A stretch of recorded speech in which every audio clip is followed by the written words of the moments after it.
Hello everyone, welcome back to the channel. This is video number 4 in our Kubernetes series, an end-to-end playlist covering theory, demos, hands-on labs, real-world scenarios, and of course, a space where you can ask any questions related to DevOps. So grab a coffee, sit back and let's dive in. In case you missed the earlier parts, quick recap. In day 1, we covered the fundamentals of Kubernetes and Docker and the challenges of traditional application deployments. In day 2, we discussed the Kubernetes architecture, focusing on functions of control plane and the worker nodes and their components. In day 3, we had a hands-on session on how to build and run a Spring Boot project locally, including testing its APIs. I would recommend checking those videos first to stay in sync with the series. It will make today's session much easier to follow. Let's get started. So now in this video, we will containerize our Spring Boot application using Docker from scratch. So in today's session, we will learn how to write a Dockerfile step by step and how Docker executes instructions inside the container, how to host and run your application as a container, and finally, how to push your Docker image to DockerHub so it can be used anywhere. Before we jump into commands, let's take a look at something super cool. A simple workflow diagram that shows how developers build and share applications using Docker. This process ensures an app runs exactly the same anywhere, be it in your system, in SIT, UAT, or production. Think of it like a universal shipping container for softwares. The process begins with Git, our version control system. It can be GitHub, Bitbucket, GitLab, etc. Developers commit their source code to a Git repository, which acts as a single source of truth for the code base. This allows for collaboration and a change tracking. The real magic happens with the Dockerfile. This is a simple manifest file that contains a series of instructions such as from, run, copy, cmd, entry point, workdir, etc. for building an application. It tells the system what the app needs to run, like the operating system and necessary libraries. These commands are executed by the Docker engine to create a Docker image. An image is a lightweight, standalone, and executable package that encapsulates the app, its dependencies, and the operating system configurations into a single portable artifact. Once image is built, it is pushed to a central repository called DockerHub. Think of DockerHub as a giant app store for Docker images. The registry serves as a centralized hub for storing, managing, and distributing container images. Finally, the image is pulled from the registry to create a containers in various environments, be it SIT, System Integration Testing Environment, it tests integrated components as a system, or be it UAT, User Acceptance Testing Environment, where end users validate business requirements. Finally, in production, the live environment serving real users. This entire workflow ensures consistent, reliable deployment across all environments. Okay, now let's move on to the demonstration on how to Dockerize a Spring Boot app. So if I talk about the tools and environment, I will be using Visual Studio Code on Windows, but the same works on Linux or Mac. If you want me to do a Linux demo, let me know in the comments. And for prerequisites, Docker should be installed. For me, Docker is already installed in my system. For Windows, follow the instructions from official guide. Search for Docker desktop install or Docker install for Windows. So follow this link, download the exe and click next and done. And for Linux, just search for Docker engine and follow the first link. Here select the platform and follow the all these instructions. Also, you should have a DockerHub account. If you don't have one, please create a DockerHub account. We will need it to push images.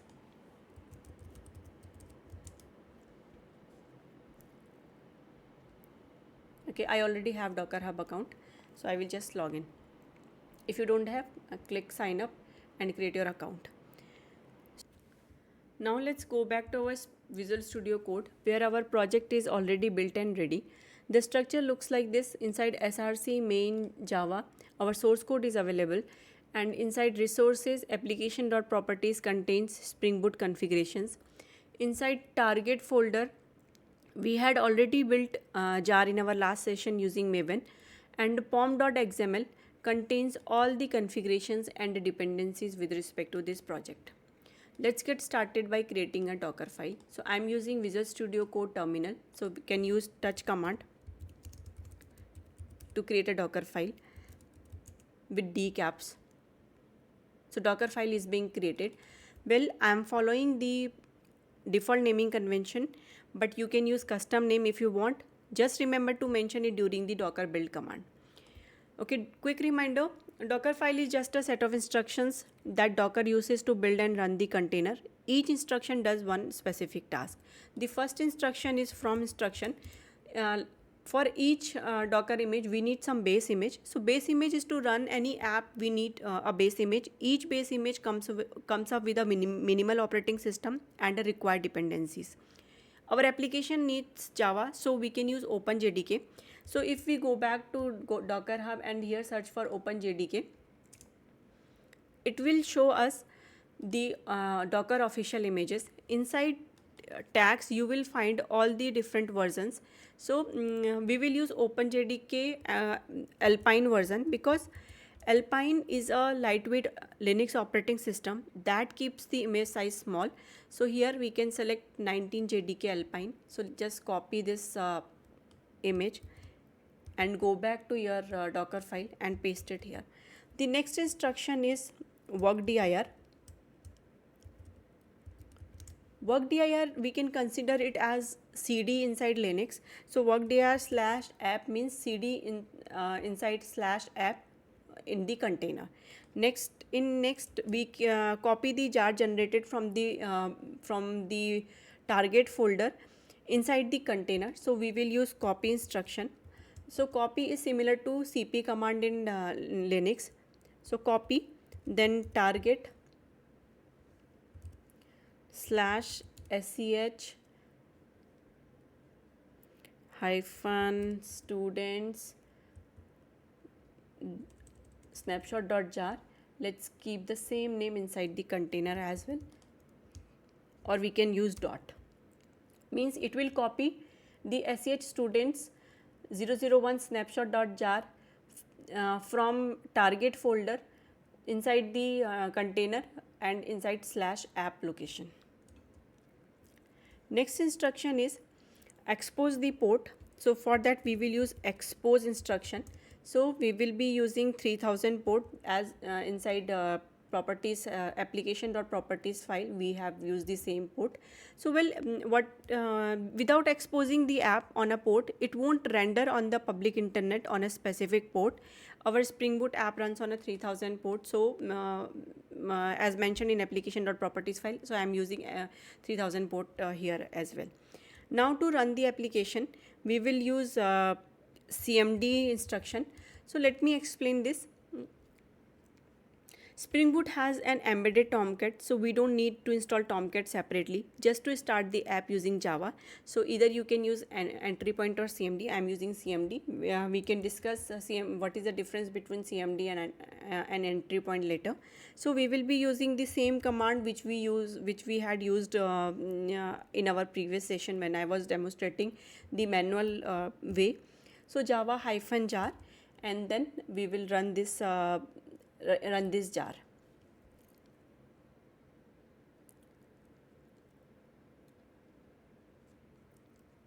Okay, so summary of this, our Docker file is ready.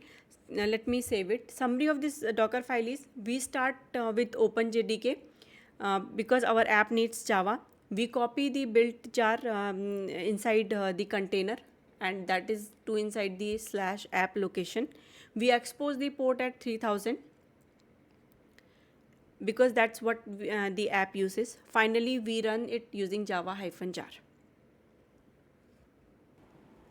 Now we have our Docker file ready. The name of the jar is the same as inside the target folder. You can even simplify the jar name, the copy command to copy target / star.jar, since we have only one jar inside target. Next step is to build the Docker image. Before building, let's quickly check if we already have any images available for this app. So using docker image space ls or docker images command, we can check the images available. We don't have any image with respect to our SH students app. To see all the docker commands available, you can use docker --help. So it provides more information for a command. Here are all the options available: commands, swarm commands, management commands. Under the common command section, you will see docker build. This is to build an image from a docker file. Let's use it now to build our image. So the command is docker build -t is for tagging, giving the image name same as our application name, SCH students latest. This is the version. So here is one important tip. Instead of using latest, you can tag the image with the same version in your pom.xml. For example, I'm having version 001 snapshot. Just copy it and give, instead of latest, provide that version number here. And then dot at the end, it simply tells Docker to use the Dockerfile in the current directory. Inside SCH students, the Dockerfile is available. If you had given your file a custom name, for example Dockerfile -test, so you will need to specify it like docker build -t, name of your image -f Dockerfile -test dot. But I'm having Dockerfile available in my current location, so using dot. So this how Docker builds images. Each instruction in the Docker file creates a new layer. For example, from creates a base layer, copy adds your jar files, expose, run, etc. add their own layers. Even CMD and entry point create lightweight metadata layers. These don't add much size, but are part of final image. Once it's done, Docker creates an image with a unique ID. So if we do Docker images,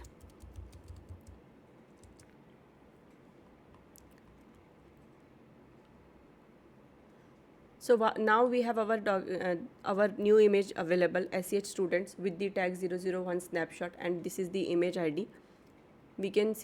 You can also see it in Docker desktop under local images.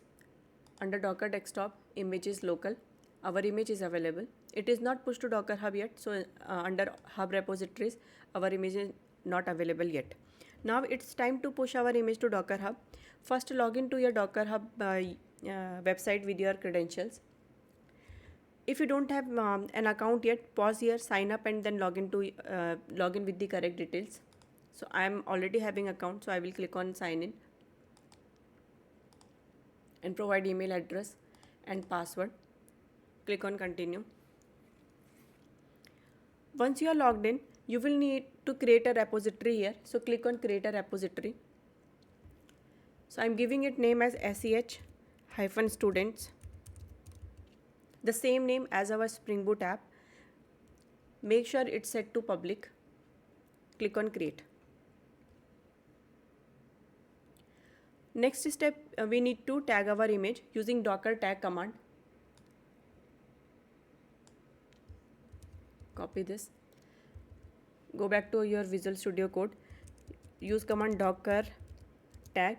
Here, first of all, you will need to provide the existing image name. So my existing image name is SCH students colon the tag name space DockerHub account ID Meenakshi Joshi / the repo name colon version. The repo name colon version is again same as image tag. Click enter.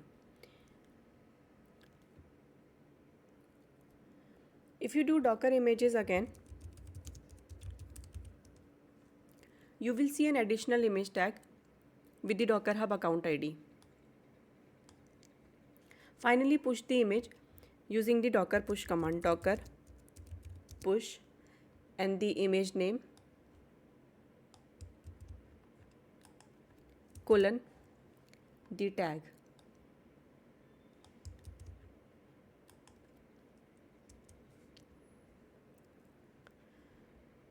So it has already started. If you get an error like requested access to resources denied, then simply means you are not logged in. In that case, just run docker login, provide your credentials, then try pushing again.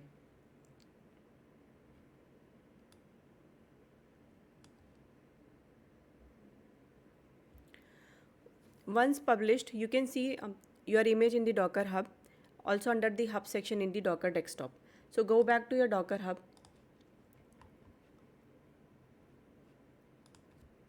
refresh. So here with the new tag, the image is available. If I show you inside Docker desktop, Hub repository,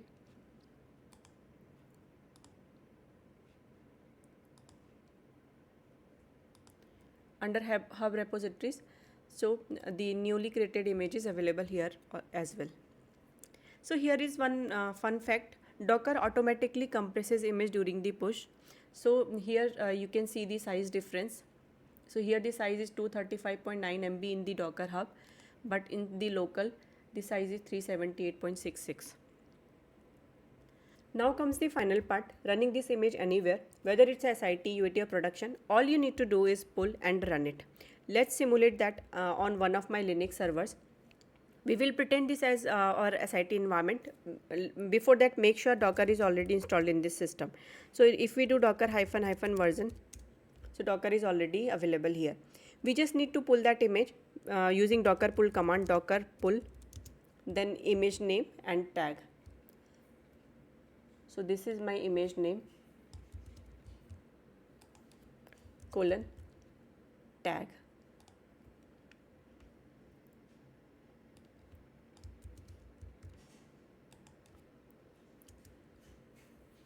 So if you are doing it first time, you will again need to do Docker login using your Docker Hub credentials.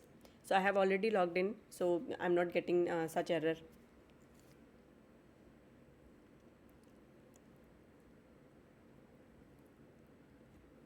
So it is pulling the image layer by layer.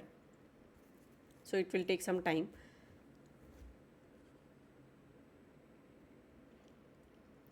So once it is done, we will spin up a container out of this image.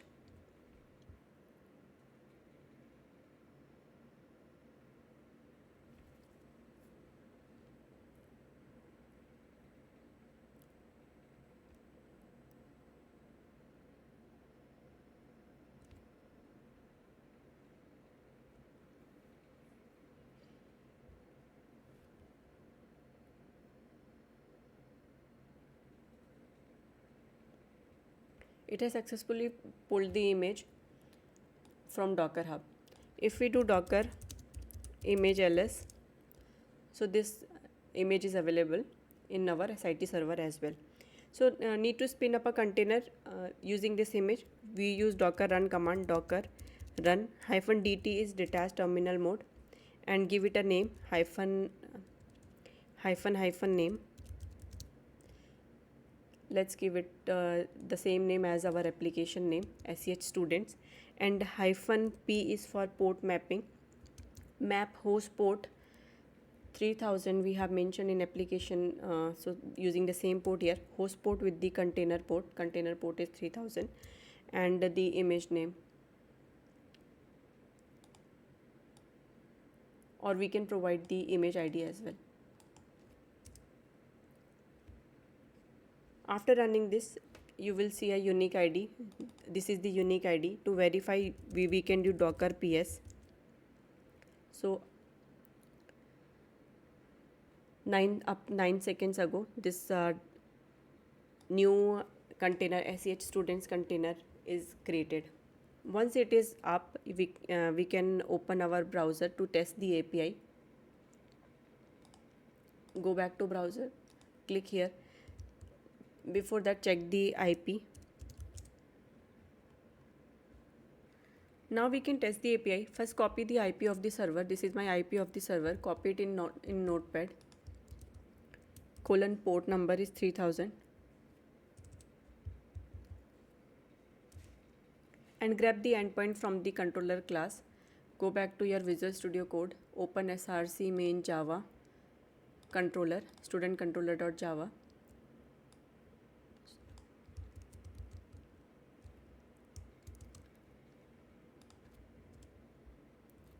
And we are testing the get API, so copy the get mapping slash students.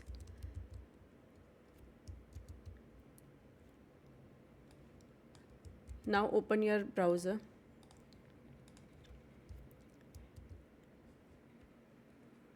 and paste the complete API and hit enter. So here we can see we are getting the data from our database or from our application endpoint. So if you get any error or container fails to start, you just need to check the Docker logs. Go back here, do Docker PS. So this is my container ID. Do Docker